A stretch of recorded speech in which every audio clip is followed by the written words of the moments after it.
అందరికీ నమస్కారం అండి. చలి చాలా ఎక్కువగా ఉంది కదా, ఈ మాత్రం కేర్ఫుల్గా ఉంటే కానీ అది తగ్గేలా లేదు.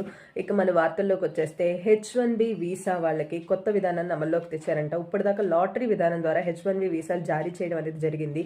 అయితే ఇప్పుడు అది దుర్వినియోగం చేస్తున్నారన్న సందర్భంలో ఫిబ్రవరి 27 నుంచి కొత్త విధానం అమల్లోకి వచ్చిందండి. అదే అధిక నైపుణ్యం, ఎక్కువ వేతనం ఉన్న వాళ్ళకి మాత్రమే H1B వీసా జారీ చేసే అవకాశం కల్పిస్తున్నామని DHS అధికారులు చెప్తున్నారు. Department of home land security వాళ్ళు మనకి ఈ వార్తను తెలియజేస్తున్నారు. అంతేకాదండి, ఫిబ్రవరి 2027 నుంచి కొత్త విధానాలు అమెరికాలోని కార్మికులకి ఉపాధి కల్పిస్తున్న వాళ్ళకి పనిచేసే అవకాశాలు, వేతనాల విషయంలో కూడా మార్పు తెచ్చే అవకాశం ఉందని కూడా చెప్తున్నారు.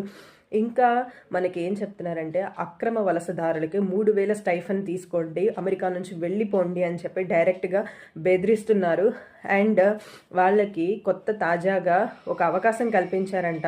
1,000 రూపాయల స్టైఫండ్ ఉండేది 3,000 చేశారట.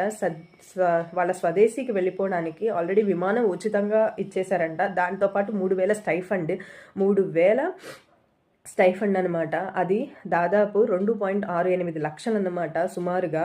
ఆ డబ్బు తీసుకొని ఏడాది చివరికల్లా మీరు వెళ్ళిపోవాలి, లేదంటే చాలా కఠిన శిక్షలు అమలు చేయాల్సి వస్తుంది.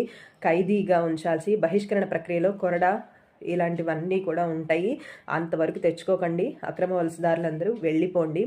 తాజాగా అగ్రరాజ్యం చాలా పన్నాగాలే పన్నుతుంది పంపించేసేయడానికి. ఎందుకు అంతదాకా తెచ్చుకోకండి. ఎవరైతే ఉన్నారో అక్రమ వలసదారులు, వాళ్ళ దేశానికి వెళ్ళిపోయి వాళ్ళ దేశ అభివృద్ధి కోసం పాటుపడండి. ప్రశాంతంగా ఉండండి. ఎందుకు ఇంత కఠినమైన శిక్షలు ఇవన్నీ?